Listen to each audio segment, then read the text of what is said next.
వేట్లపాలెం బాణసంచ పేలుడు ఘటనలో అలాగే మందపల్లి చిన్ని అనే మహిళ కూడా ఇక్కడ ఈ ఘటనలో అయితే చనిపోయినటువంటి పరిస్థితి ఉంది. ప్రస్తుతం ఈ యొక్క ఏదైతే ఈ యొక్క వేట్లపాలెం గ్రామానికి చెందినటువంటి మందపల్లి చిన్ని అందులోకి పనిలోకి వెళ్ళి అలాగే నిన్న ఘటనలో తను కూడా చనిపోయిన నేపథ్యంలో కుటుంబ సభ్యులు కన్నీరు మున్నీరు కల్పిస్తున్నారు. అలాగే మందపల్లి చిన్ని తను కూడా బాణసంచ తయారీ కేంద్రంలో అయితే పనిచేస్తున్నటువంటి పరిస్థితి ఉంది. ఇక్కడ కుటుంబ సభ్యులు ఉన్నారు.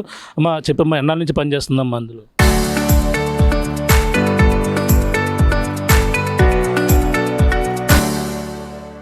15 సంవత్సరాల పని నుంచి చేస్తుంది బాబు. పాపకి 2 సంవత్సరాలు విడిపోయి వచ్చేసారండి. అద్దీంట్లో ఉంటుందండి. పనిలోకి వెళ్తా పిల్లల్ని చదివించుకుందండి. డిగ్రీ బేకా చదివించింది. ఎంతమంది పిల్లలమ్మా? అమ్మాయి అబ్బాయినండి. ఆ అబ్బాయి వాళ్ళ నాన్నగారు ఉండేవాడు. పిల్లని తీసుకుని ఇక్కడ పిల్ల పనిలో పోతా మందు కొట్టులోకి వెళ్ళి అలాగే పెంచుకుంది బాబు. ఈ పిల్లల్ని అద్దీంట్లో ఉంటుందండి. పిల్లల్ని డిగ్రీ బేకా చదివిందండి. ప్రభుత్వం వచ్చి 20 లక్షలు ఎంత ఇచ్చారు బాబయ్య. మరి ఇల్లు ఇస్తా అన్నారు, పిల్లకి జాబ్ ఇస్తా అన్నారు. ఇంకా 2 ఇస్తే చాలని మేము దానికి సంతోషపడ్డాం బాబు. ఎన్నాళ్ళ నుంచి వెళ్తుంది అంటున్నారు. అందులో అక్కడ ఏ పనులు చేస్తుంటుందండి ఆవిడ? టపాకాయ కడతండి. టపాకాయ ఓన్లీ టపాకాయ కడతదండి పిల్ల. ఇంక 2వ పని చేసాము. ఏం జరిగింది అంటున్నారు? ఎలా జరిగిందని చెప్పవచ్చు. ఏమో బాబయ్య, ఏం జరిగిందో తెలదండి. ఇలా పేలిం తెలగానే కుర్రలు పారిపోతే కనపడలేదంటే ఎక్కడో మళ్ళీ పడిపోతుందండి. 4 గంటలు దొరికిందండి బాబు. మరి శబ్దాలు భారీ విపరీతంగా వచ్చాయంటే ఇక్కడ దూరం ఎలా వచ్చాము శబ్దాలు? భూకంపం వచ్చినట్టు అదిరిపోయాయండి ఇల్లు అన్నీ. ఏమైందని బయటకి అందరం పారిపోతామండి. వచ్చి మా ఆడపడిచండి చూతులుగా మంటలో పొగలు పొలవమని కమ్మేసి గోలెట్టేస్తే ముందు వేరే కొట్టు అనుకున్నామండి. తర్వాత మా ఆడపడిచెల్ని కొట్టు అన్నారండి. ఇప్పుడు సాయంత్రం 4 గంటలకు 5 గంటలకు దొరికింది అన్నారండి. అంతేండి, ఏ మాట ఆడలేదండి మాతోనే. 3 రోజులు అవుతుందండి మేము చూసి. అద్దీంట్లో ఉంటుందండి ఆవిడ. ఏదండి మా ఇల్లు అండి. అక్కడ పెట్టొద్దన్నారని ఇంకా ఇక్కడ చేసుకుంటున్నాను ఇంకా కార్యక్రమం. వెళ్ళాం సార్.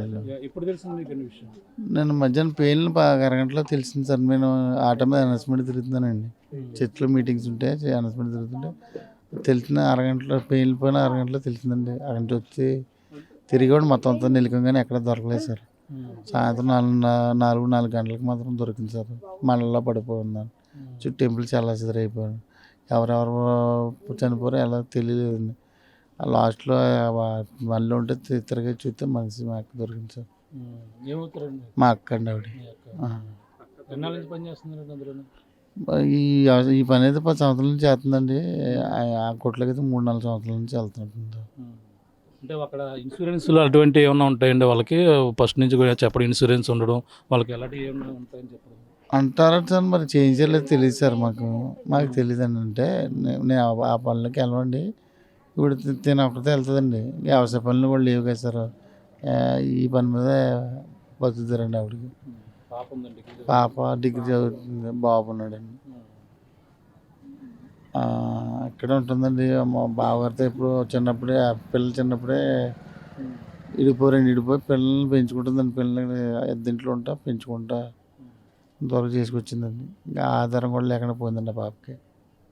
చిన్ని కుమార్తె ఉన్నారు, మాట్లాడదాం. చెప్పండి, మీ అమ్మగారు ఎన్నాళ్ళ నుంచి అందులో పనులకు వెళ్తున్నారు? ఇంకా చిన్నప్పటి నుంచి వెళ్తున్నారండి దాంట్లోకి అండి. మా నాన్న చిన్నప్పుడు ఇడిపోయారండి. మా అమ్మ ఒకతే అలాగా ఒంటరి మహిళగా ఉండి మా అమ్మ ఆ పనులకి ముందు గుట్లోకి వెళ్తేనే అలా కష్టపడి నాకు చదివించిందండి. నేను డిగ్రీ బీకామ్ చదివానండి. ఇలా గవర్నమెంట్ వాళ్ళు కూడా ఇలా వచ్చారు, మాకు ఆసరాగా వచ్చే నిలబడతామని చెప్పారండి. నాకు ఉద్యోగం ఇస్తాననేసి. అలాగే మేము అద్దీంట్లో ఉంటున్నామండి. అద్దీంట్లో ఉంటేనే మా అమ్మ అద్దెలు కట్టుకుంటూ అలాగా మమ్మల్ని ఇలాగా చదివించిందండి. అలాగే ఇల్లు కూడా ఇప్పిస్తామనేసి అన్నారండి. మరి అన్నీ ఇప్పించేలాగా కోరుకుంటున్నామండి ఇవ్వాలనేసి. మధ్యాహ్నం మీ అమ్మగారు భోజనానికి వచ్చారా?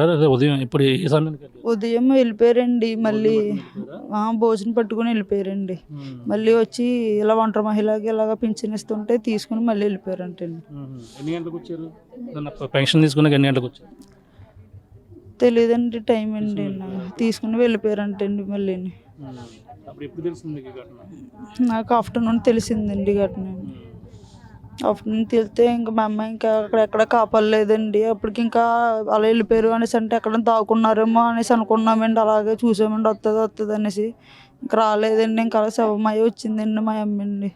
ఇది పరిస్థితి. మందపల్లి చిన్ని ఎవరైతే ఉన్నారో మహిళ తన భర్త నుంచి విడిపోయి ఇక్కడే ఒక అద్దెంట్లో ఉంటుంది. డిగ్రీ చదువుకున్న పాపని చదువుకుంటూ ఉంటుంది. ఈ నేపథ్యంలోనే అందులోకి 3 సంవత్సరాల నుంచి ఏదైతే ఘటన జరిగినటువంటి ప్రాంతం ఏదైతుందో అందులోకి ఆ బాణసంచా కేంద్రం 3 సంవత్సరాల నుంచి కూడా వెళ్తున్న నేపథ్యంలో నిన్న ఘటన సరిగ్గా జరిగిన నేపథ్యంలో ఒక్కసారిగా భారీ విస్ఫోటనం అయితే ఇల్లు అన్నీ కూడా ఒక్కసారిగా షేక్ అయినటువంటి పరిస్థితి ఉంది. ఏం జరిగిందని తెలుసుకునే లోపల బాణసంచా కేంద్రం వద్ద భారీ పేలుడు సంభవించిన దగ్గరికి వెళ్ళి చూసేసరికి తన చిన్ని ఎవరైతే మందపల్లి చిన్ని కనిపించలేదు. పంట పొలాల మధ్య ఉన్నటువంటి చిన్నిని వెతికి కుటుంబ సభ్యులు అక్కడ కన్నీరు మున్నీరుగా ఎప్పుడైతే ప్రస్తుతం నిలిపిస్తున్నారో తనకు సంబంధించినటువంటి అంత్యక్రియలు కూడా పూర్తి చేసినటువంటి పరిస్థితి ఉంది. ఈ నేపథ్యంలో తనకి అన్ని విధాలుగా కూడా ఆదుకోవాలని, అలాగే తనకి ఇప్పటికే ప్రభుత్వం ప్రకటించినటువంటి 20 లక్షల రూపాయల చెక్కును కూడా అందించారు. అలాగే తనకి కుమార్తె డిగ్రీ చదువుతుంది. తన అనాథ అయిన నేపథ్యంలో ఒక ప్రభుత్వ ఉద్యోగం కూడా ఇవ్వాలంటూ కూడా కుటుంబ సభ్యులందరూ కూడా డిమాండ్ చేస్తున్నారు. తనకి నివాసం కూడా లేని పరిస్థితుల్లోనే తనకి నివాసాన్ని కూడా ప్రభుత్వం కూడా ఏర్పాటు చేస్తుంది. మరి చూడాలి, ఇవన్నీ కూడా ఆదుకునేందుకు అన్ని విధాలు కూడా ప్రభుత్వం అండగా ఉండాలంటూ కూడా కుటుంబ సభ్యులు అయితే ప్రస్తుతం కన్నీరు మునులుగా వెలిపిస్తున్నటువంటి పరిస్థితి ప్రధానంగా కనపడుతుందని చెప్పాలి. ఇక్కడున్న తాజా పరిస్థితి. కెమెరాతో ప్రకాష్, RTV, ఏట్లపాలెం గ్రామం నుంచి. Local to global news at your fingertips. మీ చేతిలో ఒక ఆయుధం. డౌన్లోడ్ రా TV app. Media legend Ravi Prakash is back.